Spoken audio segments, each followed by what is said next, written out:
আলাইকুম এভরিওয়ান। আজকে সবাইকে জানাই জুম্মা মুবারক। তো গাইস আমরা এখন খেতে বসবো, তো আপনাদের জন্য একটা সারপ্রাইজ। তো আপনারা দেখতেই পারতেছেন আমার মা আজকে বানিয়েছে চিকেন বিরিয়ানি। কি সুন্দর গন্ধ না গাইস। তারপর হচ্ছে গিয়ে এর সাথে মাছের কাবাব, তারপর হচ্ছে গিয়ে সালাদ। তখন আমি নিব, তারপরে দেখতে থাকুন, সাথে থাকুন। আর দেখতেই তো খুব সুন্দর, মাশাআল্লাহ।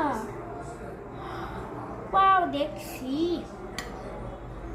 আমার কি যে মজা লাগতেছে আমার দেখতে। আমি একটা বড়ই আনি, এটা আমি আর একটু বেশি করে নিয়েছি, তো আমি রান্না করেছে আমাদের জন্যই তো রান্না করেছে, বলেন না গাইস, একটু খাই না পেট ভরে। অনেক সুন্দর। টাটা সবাইকে, সবাই ভালো থাকবেন, সুস্থ থাকবেন, লাইক শেয়ার কমেন্ট করে দিবেন, সাবস্ক্রাইব করে দিবেন। আল্লাহ হাফেজ। এখন আমরা খেতে বসবো। Bye bye.